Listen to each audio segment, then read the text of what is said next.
Hey everybody, welcome back to EBN, where we are live every Saturday night at 7 o'clock p.m. Central Standard Time. We hope to see you there. Today, Nick, we have a Marvel news roundup. Things are not looking good at Marvel. They are falling off the cliff. We've got 5 things, guys, that we're going to take you through and show you. Some of these things are breaking news, fresh, that just happened right now. Let's get through this. You don't want to leave without seeing all 5 of these things. Here we go. All right, Nick, part 1. Matthew Vaughn, the same person who was saying that Star Wars needs a reboot. What a terrible idea that is. He says, make Marvel great again. Is he a Republican? Make Marvel great again, says Matthew Vaughn. Yeah, he's going to get canceled. But loved The Flash. So he loved The Flash. Rumors offer he is up to direct the Authority at the DCU for James Gunn. And here is what he said. This is really, there's so much bad news with Marvel. So here's what he said. I think at least DC is under. I think James Gunn and Peter Safran, they've got a good chance of popping, and hopefully Kevin Feige will go back to less is more and make less films and concentrate on making them great, Vaughn said. While Vaughn mentions that he thinks CGI effed up everything as well because you feel like you're watching a video game, he does appreciate what Marvel and Gunn did with Rocket Raccoon and Groot in Guardians of the Galaxy. So basically, Nick, he is taking some... he's giving some constructive criticism for Marvel, and he's really honing in on this whole superhero fatigue. Yeah, it's typical coming from people that are in the industry like that. They see it as superhero fatigue, like people are getting tired of all these superhero movies. No, that's not it. People are getting tired of bad superhero movies. C minus rated. Yeah, we don't want that. If you would give us like just a banger, knockout superhero movie with a great story, great characters and stuff, people would flood to the theaters and see it. That's what they don't understand. That's what they don't get. He kind of touched on it a little bit when he was talking about sort of like the quality over quantity, you know, making quality films. Right. And that's important. That's part of it. But the superhero fatigue thing, it's not the case. Well, here's what it is. It's an excuse coming from somebody that works in Hollywood. Yep. And it's an excuse for your friend. Yeah. It's an excuse for, I want to get a job down the road, so I'm just going to say this is superhero fatigue because that's what we in Hollywood say. But that's not the case. Like you just said, I agree with you.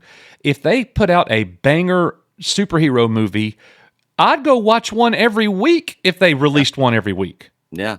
The great shows out there that have multiple episodes, people watch consistently all the time, and by the time it ended, they wanted more, like one of the shows I watch, Hell's Kitchen, Gordon Ramsay's Hell's Kitchen. Sure. That thing's been on for like 20-something seasons already. Oh, yeah. He's done cussed out everybody. Yeah, it's the same show all the time, but that show's great. Yes. I watch it every single season. Right. I'm not getting tired of it. Sure. It's the same format. It's the same thing. It's simple, but it's different every time because there's always different people involved, different drama, that sort of thing. So yeah, this fatigue thing, it's simply not the case. I agree. So here we go. Update number 2. Kevin Feige issues a statement on the MCU and canon amid fan disputes. And here is what he said, Nick. And this is when I know that this universe that he's in charge of is just too big for him. He says, on the multiverse note, we recognize that there are stories, movies, and series that are canon to Marvel or canonical to Marvel, but were created by different storytellers during different periods of Marvel's history. The timeline presented in this book is specific to the MCU's sacred timeline through Phase 4.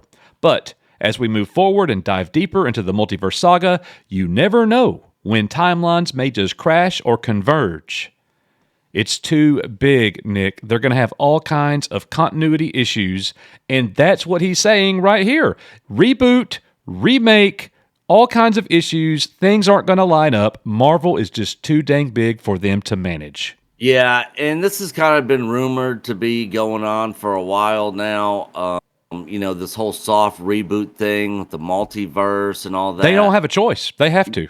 Yeah. everything they've been putting out since after Endgame, minus Guardians of the Galaxy 3, Yeah. just really hasn't been up to the same level as a lot of the other MCU films were, Right. leading up to Endgame. So they're gonna have to do something, and I guess in his mind, soft reboot's the way to go. But yeah, I agree. This thing's gotten too big for him. He's Mhm. talking about, shows and series and comic, all this stuff. When in the beginning it was simple. It was just some Right. films. It started with Iron Man, and they would just hit it and just trying to tell a consistent story that was leading to something bigger. Sure. And now it's just like it's all over the place. Yes. And it's just like too much, and it's kind of shocking for the audience because it's like, oh, so what do I need to do? This Disney Plus series, and then what this movie, and then Wait, it's what do I got to watch? multiverse, It's like a and dang Jenga puzzle, man. yeah, it's like this I don't know. Yeah. It's they're making it too complicated. When Exactly. stuff's getting too complicated, take a breath, step back, and get back to the root of your story Sure. and get things to be simple. It doesn't have Yes. to be complicated. Make it simple and easy for the audience to Well, follow. and they should be coming out with more movies and shows that are more standalone. Yeah. I'm not saying to never interconnect. Interconnecting is fine, but when there's so much interconnectivity between the movies and the shows, you are naturally going to have problems as storytellers, especially when you have multiple directors, multiple writers, multiple storytellers. It's going to be all over the place. So you basically get like this big, huge 5,000 piece puzzle, and when you throw all the pieces down, you're missing 375 pieces already. And there's Yeah. no way you're going to be able to create a complete picture because that is what Marvel has given us. They need to reboot it and get it fixed. Yeah, and to that point, and you make an excellent point there on Oh, well, making thank you, sir. these singular stories. If you go back and watch the original MCU films, they were singular stories. The Yes, they were. overarching storyline was That's right. added in the after credit scenes. Yeah. Because everybody would stay for the after credit scene and wonder what does that mean And they for were the special. overarching story. Yeah, they were special. Mhm. But the movie itself was telling a singular story, Yeah. within itself. So There was a bigger picture, but it was one movie with one story. absolutely. It was singular picture plus singular picture plus singular picture, and then they would all come together for a movie. Yeah. But then And throughout that, you might have like one or two characters do some crossovers, but sure. it was leading all to this big And when Marvel event. saw the amount of money that they could make in those features where they bring them all together, they got greedy. Yeah, they're And definitely greedy for sure. Yeah, they got greedy. And instead of focusing on great stories and having that pay off later, they want to make as much money as they can, and that has really backfired in the last several years. Yeah, I always love the saying, if it's not broke, don't fix it. Yeah. Amen. You had a working formula. Just Yeah. go back to it and stick to that, All right, here we go. Update number 3. Disney confirms record-breaking runtime for Captain Marvel 2, and it's not like it's the opposite of what people would Marvel and Disney fans and women of power. It's the opposite of what you're hoping for. It is actually comical. The movie, Disney has now confirmed that the Marvel's runtime is in fact 1 hour and 45 minutes, breaking the record for the shortest MCU film of all time. Yeah, this has been rumored for a while now, and this kind of leaked a little while back ago. But it's nice Yeah. that we finally got a official confirmation. Right. And that just tells me that there's just not enough story there for them. Nope. And there was probably a lot of extra fluff in there that they probably Yep. pulled out and was like, this isn't making the film any better. Yep. And they ended up chopping it down to just like probably the main thing, and now we got the shortest movie. Look, They obviously didn't have a lot of faith in this movie to begin with. I don't care how much they cut or how short it is, it's losing money. Oh yeah, without a doubt. It's thing's losing gonna money. bomb so hard. They better be glad it's not 2.5 hours. Oh yeah, yeah. People for sure wouldn't go see it, and then it would Yeah. be showing on less screens. Yeah. With them getting the time down, they can maybe squeeze in, like an extra showing per day or something. Right. But that's not going to make any difference. Nobody cares about this. Well, Yes. obviously, there's some people out there that actually care about it, but those numbers just are not significant enough. Yep, I totally agree. Here is update number 4. It erupted. Marvel Insider exposes secret invasions behind the scenes drama. Months after Disney Plus series' frustrating finale, news of what went on behind the scenes is now being revealed, talking about Secret Invasion. Via The Hollywood Reporter, a Marvel insider explained the cause for Secret Invasion's pre-production drama due to the pandemic and MCU's increasing number of Disney Plus shows. Marvel Studios chose to bring in new blood to help with the strain, which directly affected Nick Fury's Phase 5 show. It says, for instance, writer and producer Kyle Bradstreet was replaced after working on Secret Invasion for a year, making way for writers and directors Brian Tucker, Thomas Bazucha, and Ali Selim. While the behind-the-scenes details are unclear, Secret Invasion's troubled pre-production actually crippled production in the summer of 2022 thanks to factions, power struggles, and weeks of people not getting along, and it erupted, says the report, Nick. Things are very dysfunctional, even with Samuel L. Jackson's Nick Fury involved. Things are just not well. This thing is falling apart. Yeah, the behind-the-scenes stuff seems to mirror the in front of scenes stuff, which is a disaster. It's both ways. Yeah. It's mirroring itself. It doesn't matter who you got in there. And I understand these actors are in this for the money, for the paycheck. At the end of the day, they might care somewhat, but they're doing a job. But there comes a point to where you put your integrity, in the back seat for a paycheck.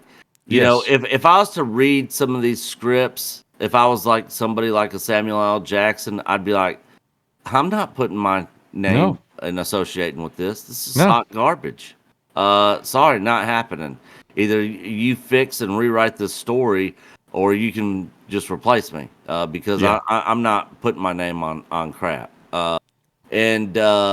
Obviously, either he didn't think it was crap or he didn't care that it was crap. He was just in it for the money.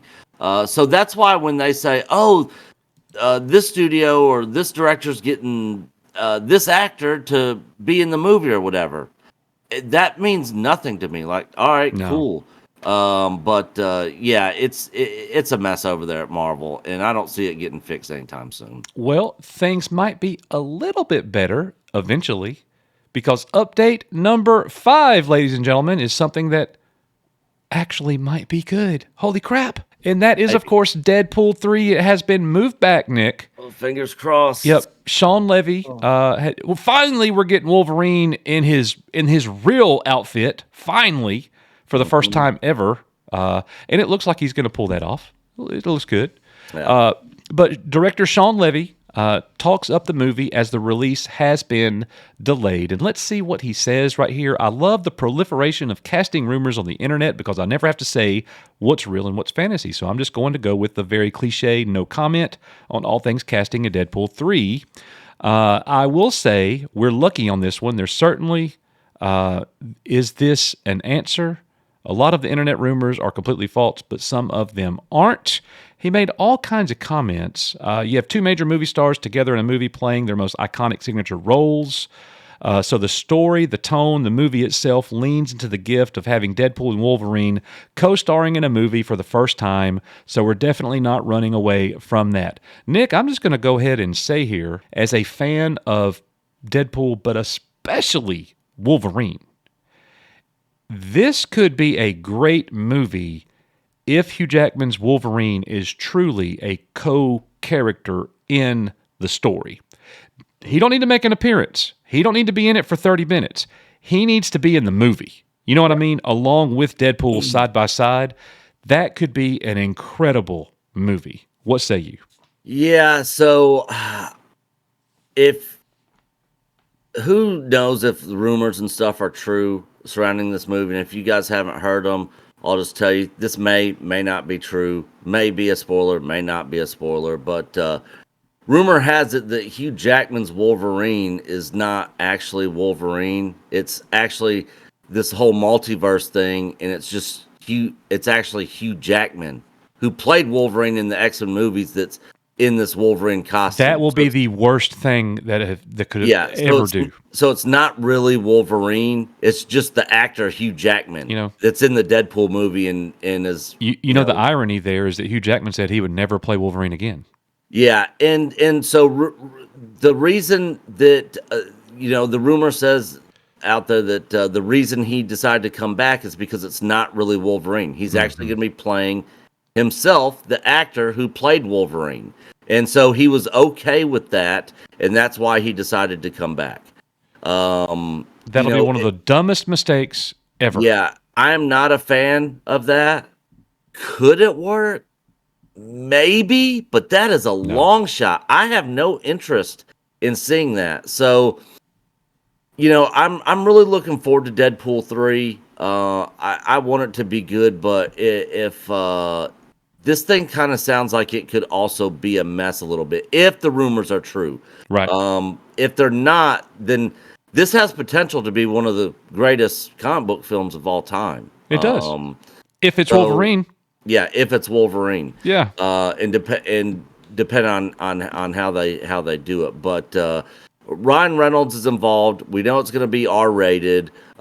Which is surprising that Disney's allowing it, but the movie just doesn't work if it's not. So no, you can't have a Deadpool movie and it not be R-rated at this point. Yeah, there's no way. Yeah, it's just not going to fit with what everybody's come to love with the movie so far. So, yeah, I'm looking forward to it. I hope the rumors are not true, but time will tell, and we'll find out when it comes out. Yep. Well, most importantly, let us know in the comments what you think about this Marvel News Roundup, all of the things that we're talking about. Matthew Floyd, Make Marvel Great Again, in his comments. Kevin Feige on Marvel canon and how that's changing. Disney confirms the record-breaking runtime for Captain Marvel 2. It erupted. The Marvel Insider exposes secret invasions, behind-the-scenes drama. And last but not least, the update for Deadpool 3. What do you think? Thanks for being here. See you Saturday night at our weekly live stream at 7 o'clock p.m. Central Standard Time. We are Echo Base Network. See you later. I guess.